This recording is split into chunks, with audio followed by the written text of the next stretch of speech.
నమస్తే అమ్మా. నమస్తే అమ్మా. అమ్మా, ఆడవాళ్ళ గురించి మనం మాట్లాడుకుంటే ముఖ్యంగా ఆడవాళ్ళు ఎక్కువ టైం గడిపేది వంటగదిలో. అయితే వంటగదిలో కూడా కొన్ని చిన్న చిన్న తప్పులు జరుగుతూ ఉంటాయి. అలాంటి తప్పులు జరిగినప్పుడు లక్ష్మీదేవి రాదు అని చెప్పేసి అంటూ ఉంటారు. ఆ తప్పులు ఏంటి? ఎలాంటి తప్పులు చేయడం వల్ల లక్ష్మీదేవి రాదు? ఇక్కడ సంగతి చెప్పాలమ్మా. వంటగదిలో ఆడవాళ్ళు ఉంటారు అన్నది ఒకప్పటి మాట. ఇప్పుడు వంటగదిలో మగవాళ్ళు కూడా ఉన్నారు, ఒకటి. రెండోది, ఆ తప్పు ఆడవాళ్లే కాదు మగవాళ్ళు చేసినా తప్పే. కనుక వంటగదిలో చెయ్యకూడని తప్పులు ఏమిటి అన్నది మనం చెప్పుకోవాలి. అయితే ఎక్కువ సామ్రాజ్యం ఆడవాళ్ళదే కనుక అది దానికి వాళ్ళకి చెప్పారు. చిత్రం ఏమిటంటే ఉద్యోగం చేస్తే కూడా వంటగది ఆడవాళ్ళదే. అది అవునమ్మా, అదే కదా. సరే, మొత్తానికి ఈ సామ్రాజ్యం మీద ఆధిపత్యం ఆడవాళ్ళు వదులుకోలేకపోతున్నారో లేకపోతే అక్కడికి వచ్చి తమ పెత్తనం చేయడం చేత కాకపోయిందో మగవాళ్ళకి తెలియదు, కానీ ఇంకా అక్కడ మిగిలిపోయింది. ఆ ఒక్క చోటుని మాత్రం మగవాళ్ళు ఆడవాళ్ళకి వదిలేశారమ్మా. వదిలేశారంటే ఎందుకు? చేతకాక వదిలేశారా, వీళ్ళు వదిలిపెట్టలేదా? రెండు ఆలోచిద్దాం. అవును, సరే వదిలేసేయండి ఆ విషయం. మొత్తానికి అది ఆడవాళ్ళ సామ్రాజ్యంగా, అసలు వంటిల్లే కదమ్మా, ఇల్లంతా కూడా ఆడవాళ్ళ సామ్రాజ్యమే, అందులో అనుమానం లేదు. ఎందుకంటే గృహిణి అన్నారే కానీ గృహుడు మొదలైన పదాలు ఏం లేవు మనకి కదా. ఇల్లాలు అన్నారు కానీ ఇల్లాడు అని మగవాళ్ళకి లేదు. ఇంటికి సంబంధించి ఎప్పుడు కూడా ఆడవాళ్ళతోనే దానికి ప్రమేయం వస్తుంది. అలాంటిది వంటింట్లో చేయకూడని తప్పులంటే అశుచిగా ఉండకూడదమ్మా. ఎందుకంటే ఆరోగ్యానికి హాని కదా. ఇంటిల్లిపాదికి అనారోగ్యం ఉంటుంది వంటింట్లో బాగుండకపోతే. బూజు పట్టనీయకుండా చూసుకోవాలి. బూజు పడితే దాంట్లో ఉన్న సాలీడు లేకపోతే అందులో చిక్కుకుపోయిన ఏగో దోమో కిందకి పడ్డాయంటే దానివల్ల ప్రాణాంతకం అవుతుంది అని చెప్పలేం, కానీ అసహ్యం కదా. అవునమ్మా, ఎన్ని రకాలైన వ్యాధులన్నా రావచ్చు. ప్రాణమైతే ఆ క్షణాన పోకపోవచ్చు, విషం కాకపోవచ్చు, కానీ దానివల్ల ఎన్ని రకాలైనటువంటి అనారోగ్యాలు వస్తాయి. సాలీడు ఉండేటప్పటికి దాన్ని తినడానికి బల్లి వస్తుంది. బల్లి వస్తే బల్లి వదిలేటటువంటి విసర్జించే దాని గొద్దెలు అంటారే, అవి ఎక్కడ పడితే అక్కడ ఉంటాయి. మరి అవి ఎంత అసహ్యం. అవి ఎక్కువ అనారోగ్య కారణం అంటారు. బల్లి పడిన దానికన్నా కూడా దాని విసర్జన ఉంది, అది ఎక్కువ అనారోగ్యం. కనుక బల్లులు రాకుండా ఉండాలి అన్నా ముందర సాలీళ్ళు లేకుండా ఇల్లంతా శుభ్రంగా ఉండేది చూడాలి. ఎప్పుడైతే శుభ్రంగా ఉందో ఈగలు దోమలు రాకపోతే సాలీళ్ళు ఉండవు. అవి తినడానికి సాలీళ్ళు వస్తాయి, సాలీళ్ళని తినడానికి బల్లులు వస్తాయి. ఇవన్నీ చేరిన తర్వాత అక్కడ వాతావరణం బాగుండకపోతే, వాతావరణం చెమ్మగా ఉంటే, తడితడిగా ఉంటే, చీకటిగా ఉంటే ఇది మాకు అనుకూలమైన ప్రదేశం అని చెప్పి చేరే ఉన్నాయి బొద్దింకలు. వంటగది శుభ్రంగా ఉండకపోవడం వల్ల ఇన్ని జీవులకు ఆశ్రయం అవుతుంది. అయ్యో, మరి అంతే కదా. ఆహారం మీద మూతలు పెట్టకపోవడం. ఆహారం మీద ఎప్పుడైతే మూతలు పెట్టరో అప్పుడు అన్ని రకాలైనటువంటి వ్యాధులు వచ్చి ఉంటాయి. తప్పనిసరిగా ప్రతి దాని మీద మూత ఉంచాలి. అందులోనూ ఏదన్నా ఒక వస్తువు మీద ఎప్పుడన్నా మర్చిపోయినా ప్రమాదం కాదు, కానీ ఏదో అనారోగ్యం అసహ్యం ఇలాంటివన్నీ ఉన్నా ఉప్పు మీద మాత్రం ఎప్పుడు మూత లేకుండా ఉంచకూడదు, కొంచెం సేపు కూడా. ఉప్పుకి పూర్వం ఏం చెప్పేవాళ్ళంటే ఉప్పు తొట్టెల్లో వాడేవారు కదా, ఉప్పు తొట్టె మీద మూత లేకపోతే దాంట్లో పాములు వచ్చి విషం కక్కుతాయి అని చెప్పేవాళ్ళు. పాము ఇక్కడికి వచ్చి విషం ఎందుకు కక్కుతుందో నాకు ఇప్పుడు అర్థమయ్యేది కదా చిన్నతనంలో. వెతుక్కుంటూ వచ్చి ఉప్పు తొట్టె ఉప్పు జాడీల మీద ఎందుకు విషం కక్కుతుంది అని. Negative energy. ఉప్పు నెగిటివ్ ఎనర్జీని వెంటనే ఆకర్షిస్తుంది. మనం దిష్టి తీసేది కూడా ఉప్పుతోనే కదమ్మా. నెగిటివ్ ఎనర్జీని ఆకర్షించగానే తీసుకెళ్ళి అవతల పారేస్తున్నాం, దిష్టి తీస్తున్నాం. ఇంకా కొంతమంది ఇళ్లల్లో అక్కడక్కడ రాళ్ల ఉప్పు పెడుతూ ఉన్నారు. నెగిటివ్ ఎనర్జీని ఇలా ఓపెన్గా ఉంటే ఆకర్షించగలిగినటువంటి లక్షణం ఉంది కదా. అట్లాంటప్పుడు ఉప్పు మీద మూత లేకుండా ఉంటే మన ఇంటికి ఎవరైనా వచ్చినా, పరిసరాల్లో ఉన్న, వాతావరణంలో ఉన్న, ఎక్కడ ఏ నెగిటివ్ ఎనర్జీ ఉన్నా అది గ్యాదర్ చేస్తుంది. అది మనం ఆహారంలో వేసుకుంటే ఏమవుతుంది, మనలోకి వెళ్ళిపోతుంది కదా. అంచేత ఎప్పుడు కూడా ఉప్పు మీద మూత తీసి ఉంచకూడదు. అలాగే కట్ చేసినటువంటి ఉల్లిపాయలు, ఈ మధ్య చాలామంది ఇళ్లల్లో ఉల్లిపాయ లేకపోతే వంట ఎట్లా చేస్తారని అడిగేవాళ్ళు చాలామంది ఉన్నారు. చాలా ఆశ్చర్యం. మా ఇంట్లో ఉల్లి వాడమని ఎవరైనా అన్నట్టయితే మీ ఇంట్లో వంటలు ఎట్లా ఉంటాయండి అని అడుగుతారు. అంత ఆశ్చర్యంగా ఉండి ఉల్లిపాయ తరుక్కోవడం అనేది తప్పనిసరిగా వాడుతున్నారు. అటువంటి వాడకంలో ఉల్లి వాడేటప్పుడు ఎప్పుడెప్పుడు చేస్తానులే అన్నిట్లో కావాలి కదా అని చెప్పి ముందరే తరిగేసి అక్కడ సిద్ధంగా పెట్టుకుంటారు. ఎట్టి పరిస్థితుల్లో ఉల్లిపాయ తరిగి ఓపెన్గా పెట్టకూడదు. ఓపెన్గా పెట్టినటువంటి పచ్చి ఉల్లిపాయ కనుక మనం వాడినట్టయితే 100 రోగాలు వస్తాయి. అన్ని రకాలైనటువంటి వ్యాధులు, బ్యాక్టీరియాని ఉల్లి ఆకర్షిస్తుంది. జనరల్గా చిన్నప్పటి నుంచి ఉల్లి గురించి విన్న మాట, ఉల్లి చేసిన మేలు తల్లి కూడా చెయ్యదు అని చెప్పేసి అంటారు. ఆ మాట చెప్పింది వెల్లుల్లి గురించి అమ్మా, నీరుల్లి గురించి కాదు. వెల్లుల్లి ఆరోగ్యానికి చాలా మంచిది. ఔషధంగా వాడితే, రోజు ఆహారంలో తీసుకుంటే ఔషధంగా వాడాల్సిన సందర్భంలో పనిచేయదు, ఆహారం అయిపోయి. అంచేత ఔషధంగా వాడేవారు. అది చెప్పేది వెల్లుల్లి గురించి. ఇన్ని రోజులు అది ఉల్లి గురించి అనుకుంటున్నారు, కాదు వెల్లుల్లి గురించి. అయితే ఉల్లి కూడా చెడుదేం కాదు, కొంచెం తమో గుణ ప్రధానమైన ఆహారం గనక శారీరక శ్రమ చేసేవాళ్ళు, ఎక్కువ అలిసిపోయినటువంటి వాళ్ళు, కండరాలతో శ్రమ చేసేవాళ్ళు, వాళ్ళు తినాల్సిన అవసరం ఉంది. కానీ బుద్ధిజీవులకు అవసరం లేదు అది. మనసుతో పనిచేసేటటువంటి వాళ్ళకి, నాలుకతో పనిచేసేటటువంటి వాళ్ళకి ఉల్లి దూరంగా ఉంచటం మంచిది. అది అయితే అది దానివల్ల ఏమిటి అంటే, ఉల్లిపాయ కట్ చేసి ఓపెన్ పెట్టారు అంటే అన్ని రకాల బ్యాక్టీరియా అనేది ఆకర్షిస్తుందట. దీనికి ఈ మధ్యకాలంలో మనకు పూర్వులు చెబితే ఆ ఉల్లిపాయ అలా తరిగి ఉంచకూడదు అని చెప్తే మనం నమ్మల. ఈ మధ్యలో డెంగ్యూ వ్యాధి చాలా బాగా ఉన్నటువంటి సమయంలో కొంతమందికి రాలేదు, అందరికీ వచ్చిన ఏమిటి అంటే, వీళ్ళు ఉల్లిపాయలు ఉన్నటువంటి గదిలో పడుకునేవాళ్ళ, ఉల్లిపాయ ఉన్న బస్తాలు ఉన్న గదిలో. ఎందుకు వీళ్ళకి రాలేదని అప్పుడు పరిశోధన చేస్తే ఆ పరిసరాల్లో ఉన్నటువంటి ఆ బ్యాక్టీరియా అంతా కూడా ఉల్లిగడ్డల్లోకి వెళ్ళిపోయింది, ఆ ప్రాంతంలో లేదు. అందుకని బాగా అప్పుడు డెంగ్యూ బాగా ఉంది, 5-6 ఏళ్ల క్రితం వచ్చింది. అప్పుడు చెప్పారు ప్రతి వాళ్ళు ఒక ఉల్లిపాయ కట్ చేసి మీ గదుల్లో పెట్టుకుంటూ ఉండండి, డెంగ్యూకి సంబంధించిన బ్యాక్టీరియా ఈ దరిదాపుల్లోకి రాదు అని చెప్పి చెప్పడం కూడా జరిగింది. అంచేత ఎప్పుడు కూడా కట్ చేసి ఒక 5 నిమిషాలకు కూడా, వీలైతే 5 నిమిషాలకు మించి ఉల్లిపాయలను ఓపెన్గా పెట్టద్దు. ఉప్పు ఎలా అయితే నెగిటివ్ ఎనర్జీని తీసుకుంటుందో, ఉల్లిపాయ కూడా బ్యాక్టీరియా అనేది తీసుకుంటుంది అన్నమాట. బ్యాక్టీరియా, వైరస్ ఇట్లాంటి వాటన్నిటిని ఆకర్షిస్తుంది. అంచేత ఇవి ఎప్పుడూ కూడా బయట ఉంచడానికి వీల్లేదు. అంచేత ఈ దరిద్రం, ఉప్పు మీద మూతలే దరిద్రం అంటారు. ఉప్పు మీద మూతలే దరిద్రం ఏమిటి? అనారోగ్యం వస్తుందనే ఉద్దేశం.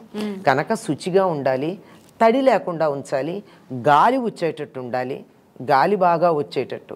ఇప్పుడు అందరూ బాగా నీట్గా ఉండాలని చెప్పి తలుపులు గట్టిగా వేసేసేటటువంటి వాటిల్లో పెట్టేస్తూ ఉంటారు. గాలి సోకక లోపల ఉన్న పదార్థాలన్నీ ఉక్కినట్టు అయిపోవా? అందులో అనేక రకాలైనటువంటి జీవులు బతుకుతూ ఉండవా? చీమలు, దోమలు, ఇలాంటి రకరకాల చిన్న చిన్న పురుగులు, సిల్వర్ ఫిష్ లాంటివి, ఇవన్నీ అక్కడ లోపల వస్తాయి. కనుక గాలి వెలుగు బాగా పారేట్టు ఉండాలి.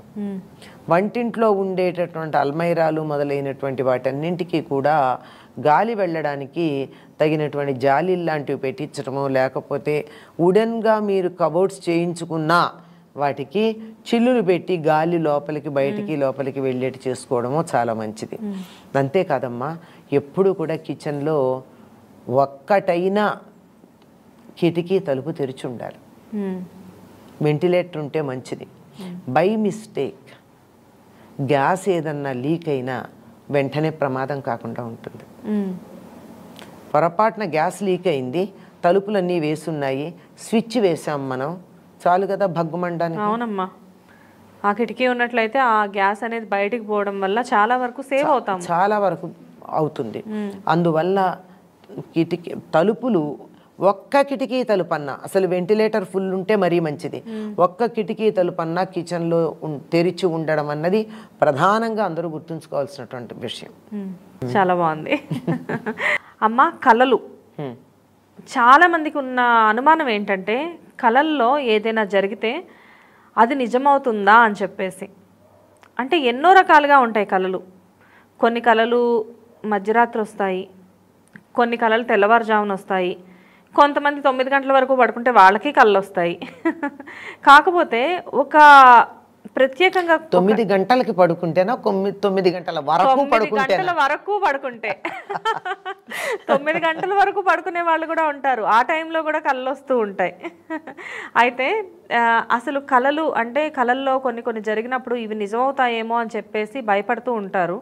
మంచిగా మనకి పాజిటివ్గా కళలు వస్తే అవి బాగానే ఉంటాయి, కానీ నెగిటివ్గా వచ్చినప్పుడు చాలామంది భయపడుతూ ఉంటారు. మన ఇంట్లో వాళ్ళకి ఏమైనా జరిగినట్లు కానీ, లేకపోతే మనకు తెలిసిన వాళ్ళకి ఏదైనా జరిగినట్లుగా కానీ, అలాంటి కళలు నిజమవుతాయని చెప్పేసి చాలామంది అంటూ ఉంటారు. అది ఎంతవరకు నిజమమ్మా?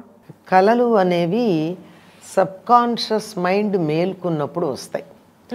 మనకి నిద్ర విశ్రాంతి, మనసు 4 రకాలుగా విశ్రాంతి తీసుకుంటుంది. జాగ్రత్త, స్వప్న, సుషుప్తి, తురీయ అని. తురీయ స్థితికి ఇంకా మనం వెళ్ళేటటువంటి చాలా తక్కువ. జాగ్రత్త అంటే పూర్తిగా మేలుకుని ఉన్నాం. స్వప్న, నిద్రలోకి జారుకుంటూ ఉంటాం, అంటే సబ్కాన్షియస్ మైండ్ మేలుకుంది కానీ మన శరీరం పడుకున్నది. జాగ్రత్త, సుషుప్తి, గాఢ నిద్ర. సరే, తురీయ స్థితి అంటే దీన్నంతా మించి ఎక్కడో జీవాత్మ పరమాత్మ ఐక్యమయ్యేది, అది వేరే. ఈ సుషుప్తి అనేటటువంటి సమయంలో నిద్రలు రావు, కళలు రావు. సుషుప్తిలో అంటే గాఢ నిద్ర. నిజంగా ఇది 1:30-2 గంటలకు మించి ఉండదు, అదే మనకి విశ్రాంతి ఇచ్చేది. మీరు ఇంతకు ముందు ఎపిసోడ్స్ లో కూడా చెప్పారు ఈ విషయం. 1:30-2 గంటల వరకు గాఢ నిద్రపోవడం అనేది ఆరోగ్యానికి ఎంతో మంచిది అని కూడా. పోతారు కూడా, మనం కూడా అందరం పోతున్నాం. అంతకు మించింది తక్కువదే అన్నదే తేడాలు ఉన్నాయి, కానీ ఆ 1:30-2 గంటల నిద్రపోవడానికి చేసే ప్రయత్నమే మిగిలిందంతా. ఈ సమయాల్లో ఏం జరుగుతుంది అంటే ఈ సబ్కాన్షియస్ మైండ్ అప్పుడప్పుడు మేలుకుని ఉంటుంది కదా, ఆ మేలుకున్న సమయాల్లో కొన్ని ఇంప్రెషన్స్ ఉంటాయి. అంటే పగలు జరిగినటువంటి సంఘటనలు ఏవైతే ఉన్నాయో వాటి గురించి మన మనసు ఇంకా ఆలోచన చేస్తూనే ఉంటుంది, అవే కళల్లోకి వస్తాయి. అదే చెప్తున్నా కదా, నువ్వు నా కల్లోకి వచ్చావు, నాకు ఏదో అప్పు తీర్చకపోతే నా మీదకి వచ్చినట్టు అనుమానం వచ్చింది, వాడు పేకలు పట్టుకుని అప్పుల వాళ్ళు చుట్టుముట్టినట్టు కళలు వచ్చాయి. ఇవన్నీ దేనివల్ల వస్తున్నాయి? పగలల్లా దాని గురించి ఆలోచించినందువల్ల. ఇవి కాకుండా వచ్చే కళలు ఉంటాయి, అవి కొంత ఫలితాన్ని ఇస్తాయి. అవి ఎప్పుడు వస్తాయి, ఎట్లా వస్తాయంటే మనిషి ఆరోగ్యకరంగా ఉండి చక్కగా భోజనం చేసిన 2-3 గంటల తర్వాత పడుకుని గాఢ నిద్ర గనక పట్టినట్టయితే నిద్ర పట్టిన తర్వాత కొన్ని గంటల తర్వాత వచ్చే కళలు నిజమయ్యే అవకాశం ఉంది. అంటే మనం 9:30-10 గంటలకు పడుకుంటే 7 గంటలకు భోంచేసి తెల్లారుజామున 3:30-4 ఆ ప్రాంతాలు వచ్చే కళలు నిజమయ్యేటటువంటి అవకాశం ఉంది. అంతేగాని మనకి ఎవరో పీకల మీద నొక్కి గుండెల మీద నొక్కుతున్నట్టు కళ వచ్చిందనుకోండి, అంటే బాగా తినగలిగిన దానికన్నా ఎక్కువ తిని అని భుక్తాయాసంతో పడుకున్నాం అన్నమాట. అలా భుక్తాయాసంతో పడుకున్నప్పుడు ఈ లోపలంతా అది చాలా గడబడగా ఉండి దానివల్ల ఏమవుతుందంటే మైండ్కి కొద్దిగా ప్రెషర్ తగిలి అది గుండెల మీద నొక్కినట్టు, పేక నొక్కినట్టు, ఎవరో గొంతు పిసిగినట్టు ఇట్లాంటి కళలు వచ్చాయంటే తెగ తిన్న వెంటనే పడుకున్నారని అర్థం. అది ఇప్పుడు పడుకోగానే వస్తుంది, తెల్లారుజామున రాదు. అవును, ఇది పడుకోగానే వస్తుంది. ఇది కాదు, గాఢ నిద్ర అయిన తర్వాత 3 గంటలు 4 గంటల తర్వాత, తెల్లారుజామున 3:30-4 గంటల తర్వాత కనుక వచ్చినట్టయితే ఆ వచ్చినటువంటివి నిన్నటి రోజున మనం ఆలోచించిన విషయాలు కాకపోతే, నిన్న జరిగిన విషయాలు కాకపోతే అవి నిజమయ్యేటటువంటి అవకాశం ఉంది. అంటే ప్రతి మనిషిలో కూడా నెగిటివ్ మైండ్ సెట్ అనేది ఉంటుందమ్మా. మనకి బాగా కావాల్సిన వాళ్ళు ఇంట్లో ఉన్నప్పుడు వాళ్ళ గురించి మనం ముందు నెగిటివ్గా కూడా ఆలోచిస్తాం. వాళ్ళు జాగ్రత్తగా ఇంటికి రావాలి, లేకపోతే వాళ్ళకి ఏమన్నా అవుతుందేమో అన్న భావన ప్రతి మనిషిలో ఉంటుంది. అలాంటి కళలు అనేవి వస్తూ ఉంటాయి జనరల్గా చాలామందికి. తెల్లవారుజామున ఆ ఇంట్లో మనుషులకి ఏదైనా జరిగినట్లు కానీ, లేకపోతే వాళ్ళు కాలం చేసినట్లు కానీ, ఇలాంటి కళలు వస్తూ ఉంటాయి. అలాంటివి కూడా నిజమయ్యే అవకాశం ఉంటుంది. అవి నెగిటివ్ మైండ్ సెట్ అని ఒక పదం వాడారు మీరు. ఆ నెగిటివ్ మైండ్ సెట్ వల్ల అలా వస్తుంది. అలాంటి కళ వచ్చిందంటే వాళ్ళు క్షేమంగా ఉంటారు. ఓ ఒక ఎక్స్ చనిపోయినట్టు మీకు కళ వచ్చిందంటే వాళ్ళు క్షేమంగా ఉన్నారు అని అర్థం. అందులో అనుమానం ఏమీ లేదు. కాకపోతే తత్సంబంధంగా ఇంకెవరిదో వార్త వింటారు. ఆ వార్త కూడా మీకు కళ వచ్చిన సమయాన్ని బట్టి ఉంటుంది. ఈరోజే వింటారా, వెంటనే వింటారా, తర్వాత వింటారా అన్నది మీకు కళ వచ్చిన సమయాన్ని బట్టి అది ఒకరు. కొన్ని కళలు 3 రోజుల లోపల, 3 గడియల లోపల ఫలిస్తాయి. కొన్ని 3 రోజుల లోపల, కొన్ని 3 నెలల లోపల అట్లా ఫలితాన్ని ఇస్తాయి. అనేక కారణాలు, అనేక ఫ్యాక్టర్స్ ఉన్నాయి దాని మీద ప్రభావం చూపించేది. స్వప్న శాస్త్రం అని ప్రత్యేకంగా శాస్త్రమే ఉంది మనకి. అలాగే డ్రీమ్స్ అని వీటి మీద చాలా పెద్దగా పరిశోధన చేసినటువంటి ఫ్రాయిడ్ లాంటి వాళ్ళు పాశ్చాత్య దేశాల్లోనూ ఉన్నారు. దానికన్నా ఎక్కువ శాస్త్రీయంగా మన వాళ్ళు చెప్పారు అని రెండింటిని పోల్చి చెప్పినటువంటి వాళ్ళు చెప్పినటువంటి మాట. కొన్ని కళలు ఎలా ఉంటాయి అన్నదానికి రామాయణంలో మనకు కొన్ని ఉదాహరణలు ఉన్నాయి. ఆ శాస్త్రం కూడా రామాయణంలో ఉంది. దశరథుడు తన జన్మ నక్షత్రాలు రాలి పడిపోతున్నట్టు, తనేదో నూనె తాగుతున్నట్టు ఇటువంటి కళలు వచ్చాయి గనక నాకు మరణం సంభవిస్తుంది త్వరలో అని గుర్తించాను అని చెప్తాడు. అలాగే త్రిజట స్వప్న వృత్తాంతం ఉంది. దాన్ని బట్టి కళల యొక్క ఫలితాలు చెప్తుంది. ఎటువంటి కళలు వస్తే ఎటువంటి ఫలితాలు ఉంటాయని. అలాగే సీతాదేవి దానికన్నా ఈ త్రిజట స్వప్న వృత్తాంతం సమయంలోనే అటు ఇటుగా సీతాదేవి కూడా హనుమంతుడిని చూసి ఇక్కడ ఈ కోతి కనపడింది, కళలో కోతి వస్తే ఆత్మీయులకి ప్రమాదం అంటారు, రాముడు ఎట్లా ఉన్నాడో, కౌసల్య ఎట్లా ఉందో, లక్ష్మణుడు ఎట్లా ఉన్నాడో అనుకుంటుంది.